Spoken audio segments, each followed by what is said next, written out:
Bismillahirrahmanirrahim. Bismillahirrahmanirrahim. Assalamualaikum warahmatullahi wabarakatuh.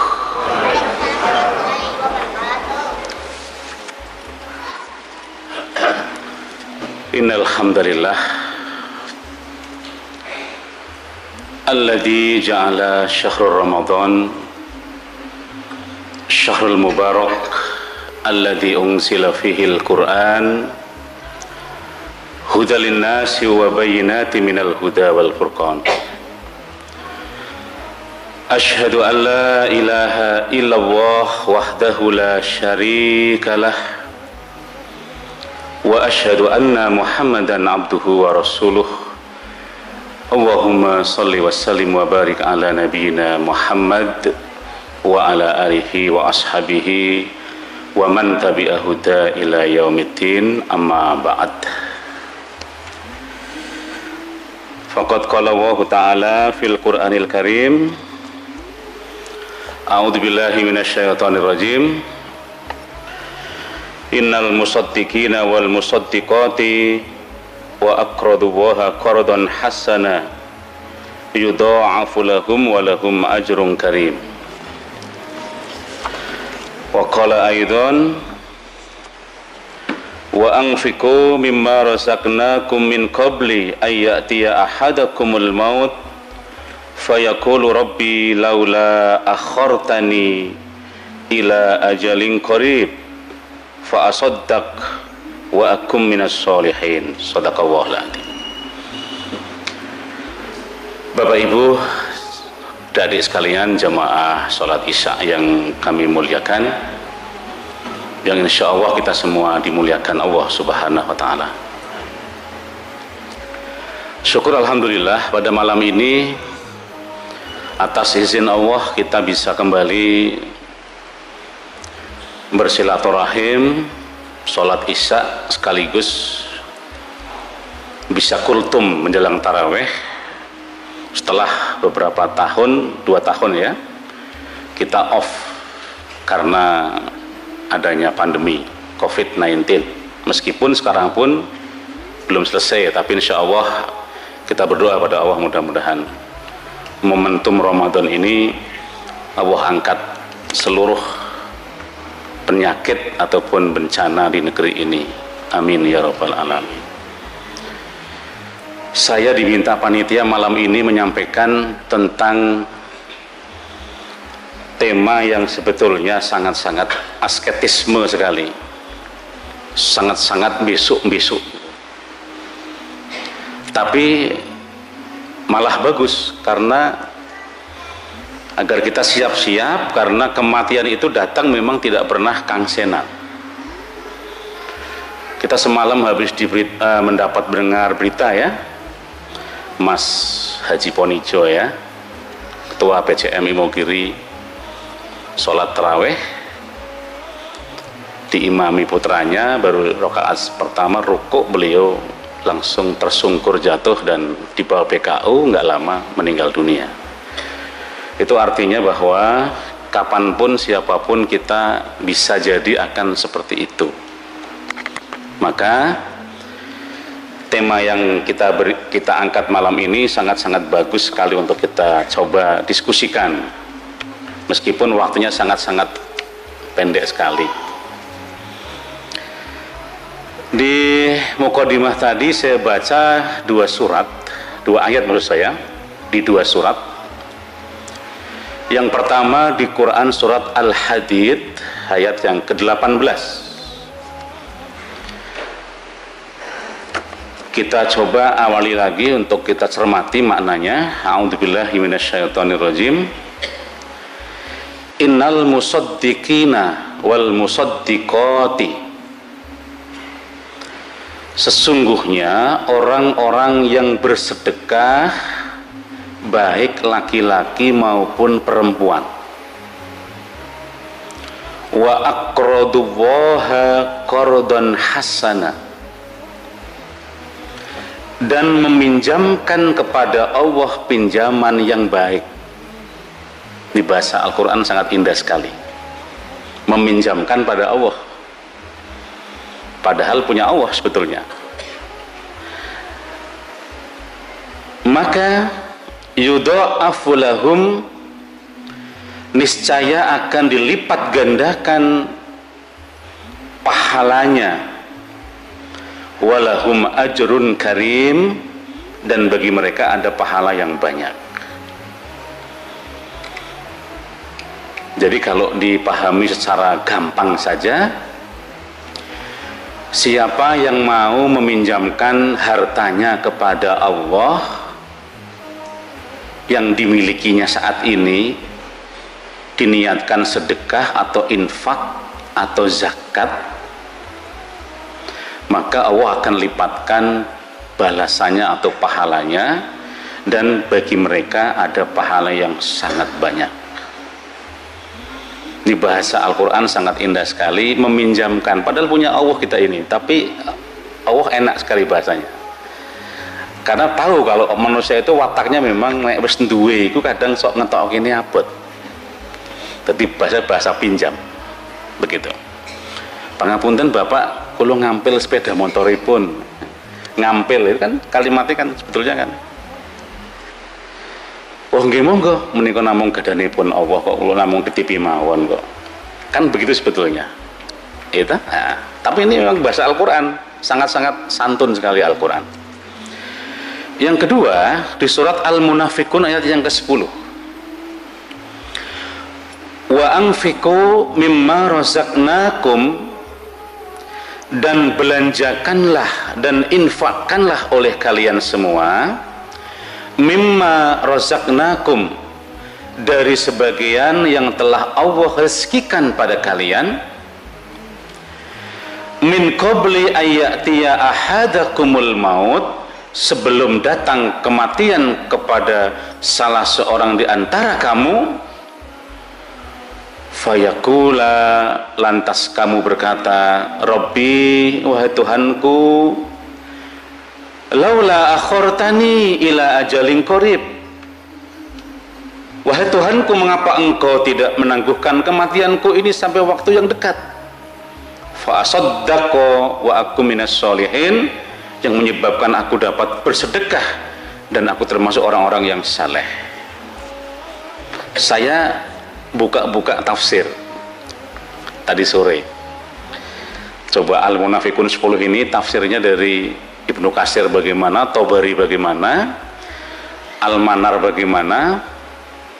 Nah kemudian ternyata saya temukan dari 3 mufassir itu mengatakan besok itu banyak orang yang ingin dihidupkan Allah ketika sudah dimakamkan itu 1, 2, 3 menit saja ingin sedekah. Ingin sedekah Pak, nyuwun sewu Bapak Ibu. Bukan ingin sholat, bukan, tapi ingin sedekah. Karena pahala sedekah itu subhanallah, yudha'af, dilipat gandakan oleh Allah.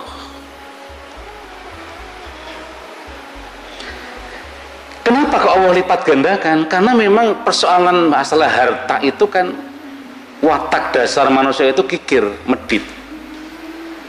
Sehingga Allah sengaja pancing manusia, Allah sengaja beri reward manusia itu, iki lho pahalamu oke nek gelem ngetokke rezekimu untuk berjuang di jalan Allah. Nah besok pagi akan diungkap oleh Mas Fakhrudin tentang Abdurrahman bin Auf, seorang dermawan. Bagaimana konsep sahabat Nabi? Saya hanya mengantarkan untuk awal kajiannya. Jadi Bapak Ibu yang kami muliakan,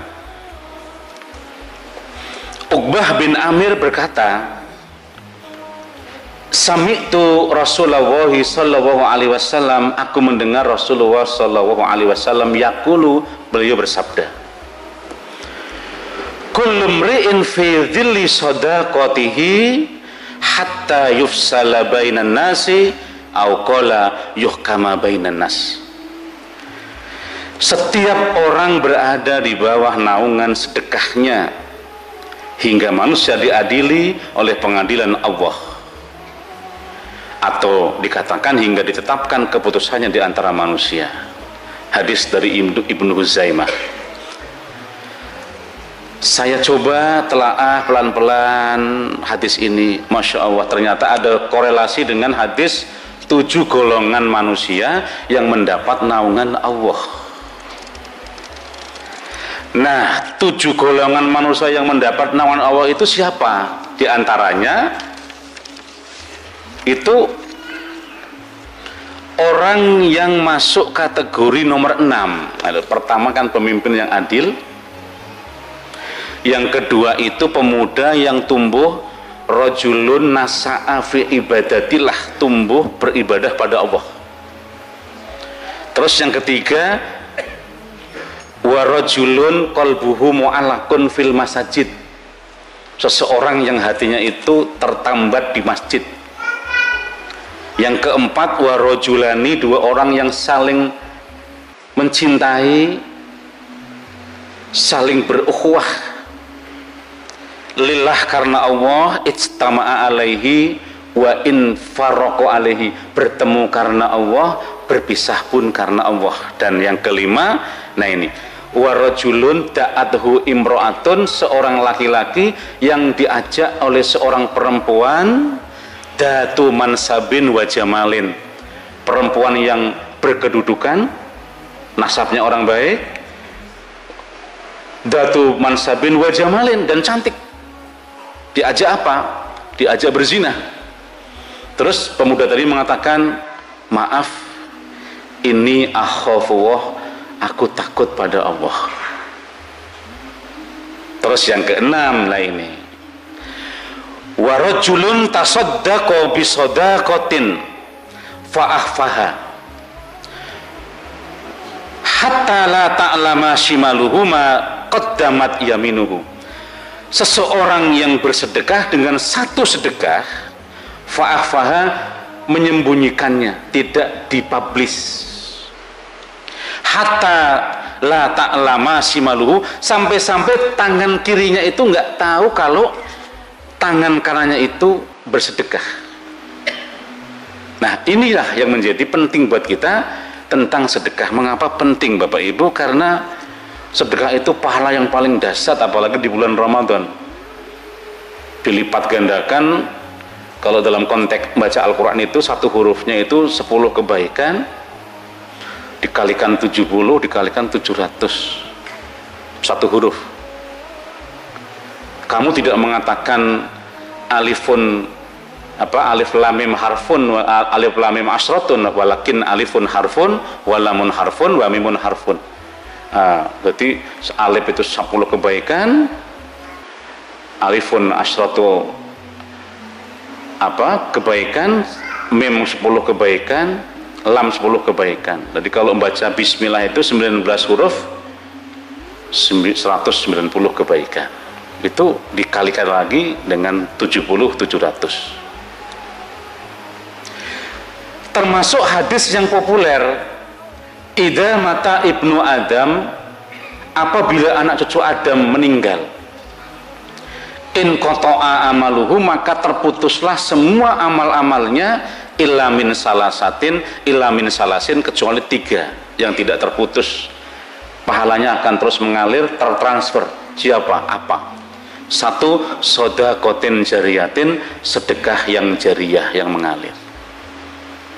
Nitip ke takmir masjid Jamasba, misalnya 1 meter persegi granit atau marmer, misalnya dipakai, dibangun, dipakai, kemudian sampai kapanpun dipakai. Bapak Ibu sudah meninggal dunia, pahala Bapak Ibu terus mengalir, tertransfer tanpa putus. Itu hebatnya sedekah jariyah. Wakaf lebih-lebih, begitu dipakai untuk kebaikan-kebaikan terus mengalir pahala panjenengan sampai kapanpun. Itu makanya kenapa kok teman-teman dari Arab Saudi itu sukanya itu mewakafkan, membangunkan masjid di tanah kita, negara kita ini. Wakaf masjid itu mereka senang sekali, wakaf masjid dan bangunannya. Kalau wakaf untuk pembangunan sekolah mereka kurang senang. Karena apa? Karena dahsyatnya membangun untuk masjid itu mereka sangat harapkan sekali, pahalanya subhanallah. Nah, mumpung masih ada kesempatan, yuk kita sisihkan rezeki kita, titipkan ke masjid, ke tempat-tempat yang bermanfaat. Jangan sampai kita nanti kecewa saat di alam kubur kita kebingungan karena nggak punya sama sekali amal soleh, sedekah kita nggak ada.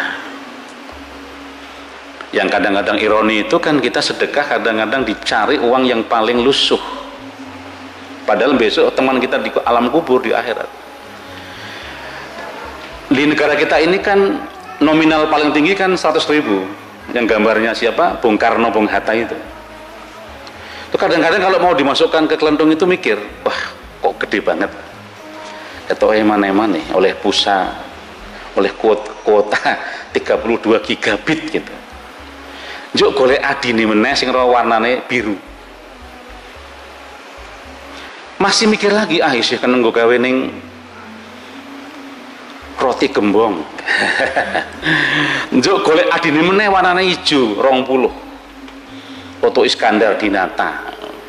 Masih berpikirnya kok terlalu besar sekali ya. Golek meneh sing warna abu-abu 10, yang gambarnya tokoh Papua itu Fren Kasebu gitu. Masih mikir lagi, golek adine meneh sing warnane kuning, gambare Pak Kiai Idam Khalid. Masih mikir juga kok gede, ning kan sih oleh sego kucing gitu kan. Golek adine meneh 2.000 rupiah. Itu pun digolek sing paling lecet. Ya Allah ya Rabbi, katanya pingin ditemani sedekah kita, kok golek sing lecet. Lah besok sing nemani di alam kubur ya sing lecet-lecet niku wae. Masya Allah. Ayo ya bismillah, yuk belajar meminjamkan pada Allah harta kita. Awalnya memang berat. Wah, nggo gawe maem wae angel ya Pak Wi, kok ndadak aduh ya ini. Padahal sedekah yang paling bagus itu dalam keadaan masih nggak punya apa-apa tapi mau sedekah. Nek wong sugih sedekah itu biasa, wong duit akeh kok ya. Tapi kalau orang nggak punya pas-pasan kok sedekah, hebatnya bukan main. Gitu. Jadi ayo kita berlomba-lomba untuk menitipkan pada Allah harta-harta kita ini. Jangan sampai nanti kita kecewa. Nah tadi Ustadz siapa imamnya tadi membaca ayat terakhir, ya laitani kuntu turaba. Wah raiso jadi tanah kamu kok, pengen urip menenang dunia raiso, jadi tanah kok. Dah penyesalan nggak mungkin bisa lagi karena kita sudah kadung nopo, kadung kita medit di dunia ini. Sedekah jariyah au ilmin yuntafa'u bihi, yang kedua ilmu yang bermanfaat. Yang ketiga awaladin solihin yad'u lahu, anak soleh yang mendoakan orang tuanya. Itulah yang tidak akan terputus sampai kapanpun, sampai hari kiamat baru terputus. Sedekah jariyah, ilmu bermanfaat, anak soleh yang mendoakan orang tuanya. Yuk kita semangat, Ramadan ini momentum untuk menjadi hamba Allah yang nyah-nyoh, nggak usah mikir macam-macam. Karena kita ini janjani bukan siapa-siapa. Kita lahir nggak punya apa-apa, bayi warna merah, bukan siapa-siapa, nangis, cenger, tidak membawa apa-apa. Kalau saat ini kita punya apa-apa, itu karena semata-mata rahmatnya Allah. Besok kita akan menghadap Allah lagi nggak bawa apa-apa kecuali yang sudah kita titipkan ketika masih hidup ini. Masuk mau tetap medit? Nah, tidak pada tempatnya kita untuk tidak meminjamkan pada Allah. Begitu saja Bapak Ibu, kita sholat taraweh ya, biar tidak kemalaman, besok biar sahurnya tidak kesiangan.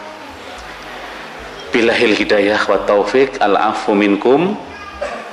Assalamualaikum warahmatullahi wabarakatuh.